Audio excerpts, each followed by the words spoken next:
with 4 more years of Kamala, you'll have a 1929 style depression. That's sort of the ultimate depression. 1929 was an outsourced. We're going to outsource and outscore other public school districts. So they want to start off by competing. Donald Trump just did something really nice for J.D. Vance, as we are all anticipating a disaster debate performance tonight from J.D. against Governor Tim Wells. Donald Trump thought it would be nice to take the pressure off of him by humiliating himself not once, not twice, but 3 times today. The first with a speech that we covered on this channel, the second in a press conference that went so humiliatingly poorly that we just have to talk about it. And third with a story that just broke some breaking news that we reporting on this channel of a humiliating decision that the Trump campaign has decided to make because Donald Trump is in such a state of free fall in this campaign, in this race. He is absolutely losing it. And we are going to get into those 2 amazing stories. Amazing for us, terrible for Donald Trump. But before we do, if I could quickly ask you to leave a like on this video, and if you enjoy our channel, to hit that subscribe button. It really goes a long way and supporting the work we're doing here. Now let's get into this breaking news story. Breaking news: Trump backs out of 60 Minutes. Primetime interview CBS says former President Donald Trump has backed out of a previously scheduled interview with 60 Minutes, the most watched news magazine in the United States. CBS disclosed Trump's change of plans a few hours before the network hosts a voice presidential debate between Trump's running mate J.D. Vance and VP Harris's running mate Minnesota. Governor Tim Walz, the Harris campaign, immediately slammed Trump over his decision to skip the sit-down. Afraid of the debate, afraid of 60 Minutes and his campaign team after the last 3 days of increasingly unhinged and unstable ranting at his rallies, is clearly afraid of exposing him. Beyond comfortable confines, said Harris senior advisor David Plouffe. Donald Trump is running scared.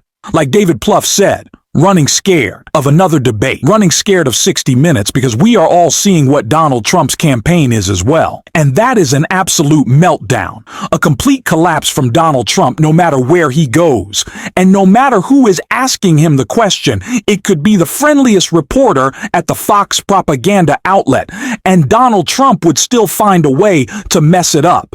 And that is exactly what he did at his disaster press conference today, where not only did he humiliate himself, but he demonstrated his inability to read. And we are going to get into all of that because it was just so humiliating from Donald Trump. And let's check out this clip right here first. And I've been very good at predicting things. The hat says Trump was right about everything. And it wasn't even my hat. I didn't even do it, but somebody had made a lot of money. Trump was right about everything. But when I win, the next Trump economic boom begins the moment the polls close in Wisconsin on November 5th. And again, Trump thinks he was right about everything. Well, clearly he was never right about how to run a successful campaign, because as people continue to see in these clips, this press conference was an absolute disaster, mirroring what we continue to see in other Donald Trump speeches, just him fear-mongering, ranting, coming up with new out-of-touch and unhinged things to say, just like he did in this clip right here. These people are among the worst in the world. They come from the Congo in Africa. Many people from the Congo. I don't know what that is, but they come out of jails in the Congo. You know, they're letting their jail population come into the United States. Their jails are being emptied into the United States. Their gang members are being taken out of Caracas, Venezuela, and lots of other places, which was a rough city, very dangerous city.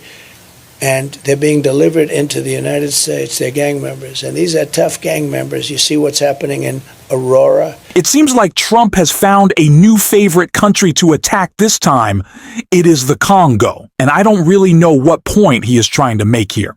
Again, we always talk about how Donald Trump loves the immigration issue because he doesn't have to say anything substantive. He doesn't have to say anything even remotely true. Fox will always just eat it up insane, wash his words and try to spin it in a positive direction for him, but he doesn't really know what to say. Besides any angry thought that comes to his mind, no matter how unhinged or untrue it may be. And that is perfectly put in this clip right here. Numbers aren't included, or the app, where they have an app that's being used by the cartel leaders, the people that making billions of dollars.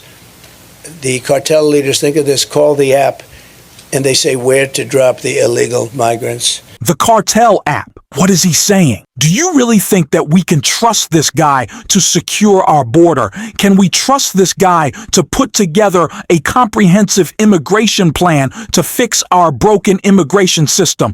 Couldn't do it the first time. What's to say? This even crazed version, this more crazy version of Donald Trump could do it? I certainly don't think. So he's talking about an cartel app. He has no idea what he's talking about. He just wants to lie. Even when has his little talking points in front of him that you could see him start to read off of there, he just can't put it together. And I want to show two clips that just show his inability to read. They're cracking me up. And this one is so bad. The Green News scam is one of the greatest, most difficult things to be watching. He just sounds bored and tired, and clearly he can't understand his notes. He says, the Green News scam lets out a big sign and says, difficult things to be watching. He's bored. He doesn't know what he's doing out there. He is completely out of control. He's losing it. And that's incredibly clear. Like I said, he just can't read at this point. We can see that right here. And outsourced, we're going to outsource and outscore other public school districts. So they want to start off by competing against certain public school districts, and I guess that's a good place to start. We have to outsource the outscored scores out. He doesn't know what he's doing, and I think Donald Trump very clearly, and I'm not the first one to say this, I believe people close to him he needs glasses. He needs glasses to read. I have glasses to read, love wearing them because I want to be able to read,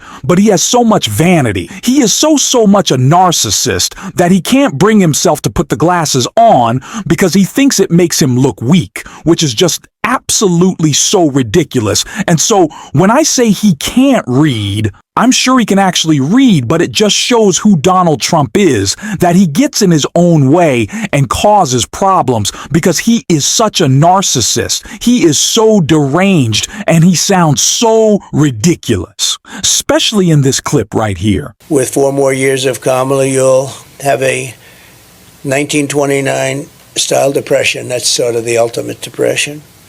1929 was the worst. You don't get worse than that.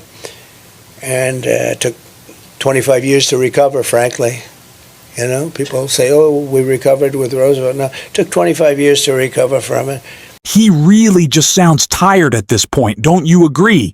That he's kind of fed up. He doesn't want to be there anymore. He's a little bored of the talking points. He doesn't want to rehash the same thing over and over and over as he starts to fall asleep up there on the stage. And you can hear in the background, this is not just Donald Trump in an empty room. There is a crowd, a small crowd, but there's a crowd, and they are bored out of their minds. They can't take it anymore. They have heard these same boring, tired lies over and over and over again.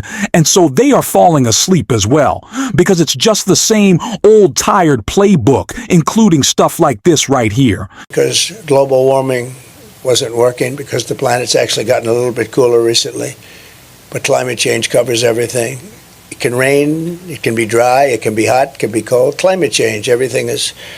Look, and I believe I really am an environmentalist. I've gotten environmental awards, but I want clean, beautiful air. So we're seeing communities across the country that have been devastated by a hurricane, and your solution is to say climate change is a hoax once again in a moment of crisis. And we've already seen Donald Trump fail in crisis. What is his solution? Lies. See, only thing lies into focus on himself. That's about it. And remember back in 2016 when Governor Roy Cooper of North Carolina requested emergency aid relief from his state that was affected by a natural disaster, Donald Trump approved 1% of it. That's the type of person that he is in a crisis. We know this. We don't need to rehash. Actually, no, we do need to rehash. It is important to remember.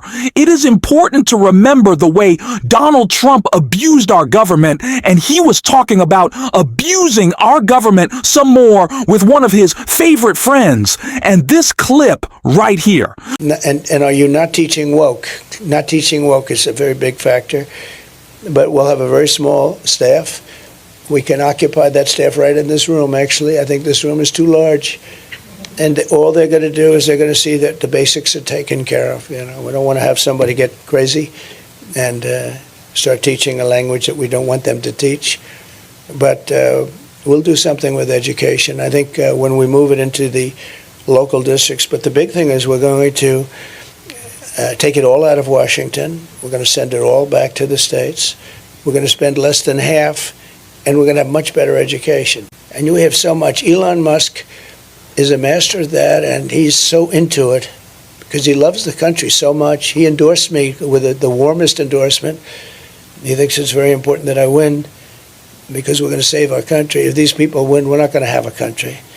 But we're going to have Elon do it, and he'll be able to save, I think, trillions of dollars. I really do. I think trillions of dollars. And nobody in the country will feel a thing except we'll save our country. I can't think of anything less comforting than the idea of Donald Trump and Elon Musk running our government. I'd move. I'd be terrified. Those are two people who have shown nothing but complete ineptitude when it comes to running organizations at a high level. At this point, what Musk has done with Twitter X destroyed it. I guess they would want their government to be full of cultists. That's what it seems like Elon is welcoming on Twitter. And of course, it's what Donald Trump wants in Project 2025, but we cannot allow this. We have to continue to call them out, and we're going to every single day on this show. And if you want to support that, as always, you can hit that subscribe button and leave a like on this video. And if you stuck around to the end, drop a blue heart in the comments, and until next time, I'll see you soon.